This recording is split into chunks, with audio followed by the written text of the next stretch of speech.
کونړ د افغانستان په ختیځ کې په شنو بوټو پوښل شوی ولایت خو د تیرو جګړو په ترڅ کې یې شنه ځنګلونه د داخلي او بهرنیو قاچاقبرو له لوري په بې رحمۍ پرې شوي او په بېلابېلو ډولونو یې قاچاق ترسره شوی. اوس د کونړ امنیتي مسؤلین وایي ځنګلونه خوندي دي، نه یې څوک په خپل سر پرې کولی او نه یې ناقانونه قاچاق ترسره کیږي. اسلامي امارت په راتګ سره الحمدلله دغه مشکلات قطع د ځنګلاتو دا تر ډیره کنټرول شوي دي. موږ خپله د قومندانۍ په تشکیل کې د شنې قطعې په نوم باندې چې هغه د قطع د ځنګلاتو د قاچاق مخنیوی کوي، نو موږ پرسونل لرو هغه معذب د دې ته چې د ځنګلاتو د قطع مخه ونیسي، د قاچاق مخه ونیسي. نو تر ډیره پورې کنټرول شوی یم. الحمدلله نور هم کوشش کوو چې دغه د ځنګلاتو قطع یا قاچاق دا صفر ته راورسوو. د کونړ امنیه قومندان دا هم وویل هغه چا چې په اوسنیو شرایطو کې په غلا شنه بوټي پرې کړي ول لرګي ترې ضبط او د قانون منګولو ته سپارل شوي.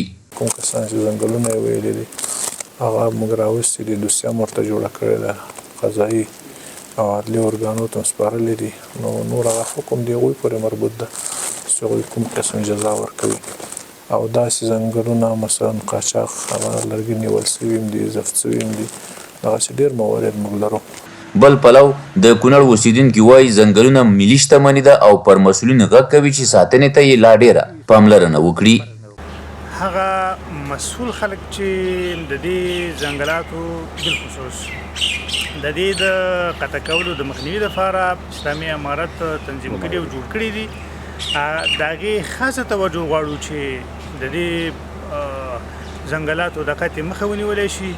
اگر چې زموږ استاد چې د کونړ دا جغرافیه داسې ده چې ځنګلات ډېر لرې پراته دي، هلته سړکونه نشته دی، ډېر مشکلات لرو مخې ته. اوس د امارت په شتون کې الحمدلله ډېر زیات مخنیوی شوی دی، تقریبا په سله کې 80 سلنه 90 سلنه مخنیوی شوی دی.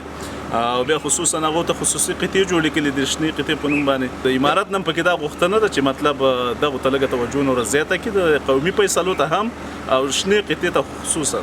د دې ولایت د کرنې ریاست د مسؤلینو په خبره د پخوانیو جګړو پر مهال په سلو کې 40 سلنه د کونړ ځنګلونه پرې او قاچاق شوي دي.